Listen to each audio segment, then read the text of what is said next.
Hello guys, hello Aquarius. Welcome dito sa aking channel. Kapalaran 888. Welcome. Okay, so para ito sa lahat ng Aquarius. Okay, Aquarius.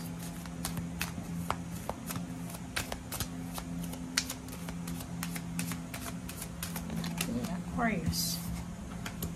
Fertility and then purification. So Aquarius, first card natin is fertility. So it's the perfect time for you to start new projects, access new ideas, and give birth to new condition. Ito ay parang Empress or Zero the Fool.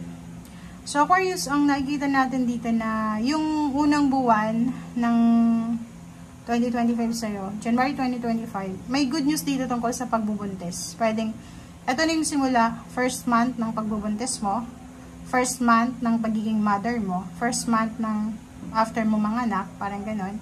Kung lalaki naman, babae, new projects, negosyante, bagong ideas, marami kang pagbabago, maraming magbo-blossom na new ideas and fertile ideas this month para sa'yo.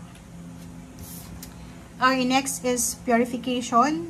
Oras din ito sa perfect timing para sa cleansing, detoxification, diets, mind, body, and spirit.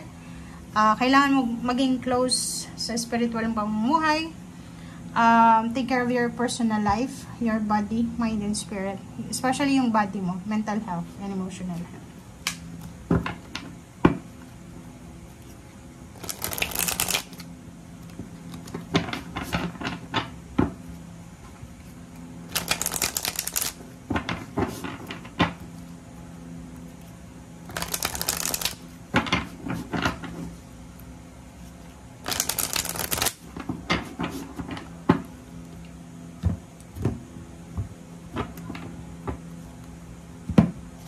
Okay, first card natin is Five of Discs. Nakikita ko siya dito.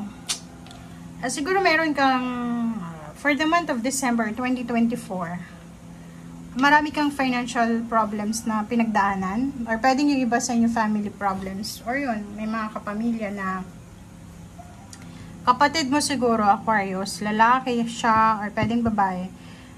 Meron, okay, January siya, January 2025. Posibleng maka-experience ka ng isang hindi inaasahan to. Pwedeng kapatid, magulang, meron silang mga emotional problems or pwedeng physical health problems na kailangan ng tulong. Okay? Pera. So, nakikita ko sir dito na nangangailangan ka ng pera. Yung iba naman sa inyo, siguro meron silang ideas, new ideas ng kung paano nila mababalance yung pera, kung paano nila mahahanap, madadagdagan yung pera na nakahawakan nila every month. So, may mga business ideas or additional income ideas. Meron dito na gustong pumunta ng ibang bansa. Sa either Taiwan, Europa, America, other Asian countries, Canada, parang ganun. Nakikita ko sir dito na ang problema mo dito is pera. But merong isang tao, sa either earth signs, Virgo, Capricorn, Taurus, babae siya, or pwedeng water sign, isang babae ang posibleng lalapitan mo para humingi ng tulong. Okay? So, yun.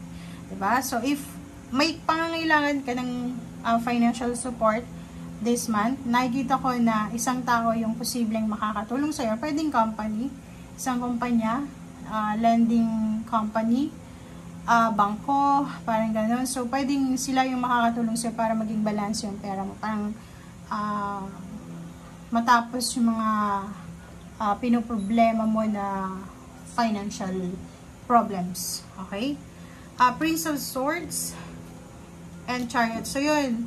If may travel plans ka, like yun, gusto mong pumunta ng ibang bansa, gusto mong mag-travel for work or for business or for leisure, tourist, parang gano'n. Gusto mong bumili ng sasakyan, lumipat ng bahay, lumipat ng trabaho, ng career, it's a positive sign. Itong dalawang to na sinasabi, may good news. Okay? Maraming balita dito. Maraming possibilities na pwede mong makuha kung ano yung gusto mo. Okay? Nakikita ko siya dito, relationship, pwedeng excited ka. Excited ka sa bagong relationship mo, excited ka sa kung ano man itong sisimulan mo. Excited sa travel, pwedeng international travel to or pwedeng sa local lang. Excited yung iba para sa bagong love life or sa kasal nila. Seven of Cups, meron ditong namimili ng lugar, namimili ng date of wedding, parang ganon, date of travel, date ng selebrasyon, ng okasyon, date ng kasal, ng pagbinyag ng bata, parang ganon. So, date ng paglilipat bahay, parang pagbili ng sasakyan. So, comment down below. Okay? Five of Swords, and then Ten of Discs. So, nakikita ko sa'yo dito, isang isinuko mo ng pangarap ang posibleng matutupad, lalo na sa usaping pera. Like, siguro sa inheritance, may inheritance ka na hinihintay, tapos nakapag-desisyon ka na isuko na lang. Ayoko nang maghintay, pagod na ako, parang ganun. So, nakikita ko sa'yo na posibleng mangyayari or matutupad ito. Kung kailan mo na isinuko, kung kailan mo na give up siya, tsaka padarating. So, pwedeng offer to ng work, pwedeng ilang taon kang nag-apply na pumunta ng ibang bansa, tapos kung babae ka, nabuntis ka ngayon, kung kailan ka buntis, kung kailan ka ikinasal, tsaka pa tatawagan ka ng company, parang ganun. So, comment down below. Isang decision making ang kailangan mong gawin, and ang decision na to ay kinakailangan mong mag-research. Huwag kang mag-decision ng hindi mo pinag-aaralan or pinag-iisipan. So, lumabas ka sa comfort zone mo. Okay? Kasi parang yung decision making na yan is kinakailangan dyan ng masusing pag-iisip. Okay? Judgment. Itong Princess of Swords na to, sinasabi na makakatanggap ka ng mensahe from someone na mas bata pa sa'yo. Pwedeng pamangkin, apo mo, or kung sino man siya. And yung taong ito ay, yung balitang ito is good news siya. Diba? Yung parang may magbo-blossom sa kanya. So, or pwedeng ikaw yan.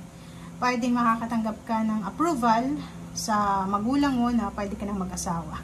Or pwedeng nakikita ko na isang balita from someone na related sa'yo, na pwedeng magbigay din sa'yo ng saya. Like, yung ate mo na matagal lang unemployed ay posibleng nagkaroon ng trabaho. Parang ganun. So, the Wheel of Fortune, ang Wheel of Fortune na to is manifestation of change, transformation, positive, in a positive way.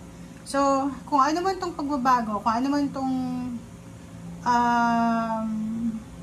alchemy, pagbabago na gusto mong mangyari sa buhay mo, kung ano man tong gusto mong simulan, kung ano man tong magbo-blossom sa'yo, tanggapin mo siya. Okay? Huwag kang against the flow, kasi pag against the flow ka, wala pa rin mangyayari dyan.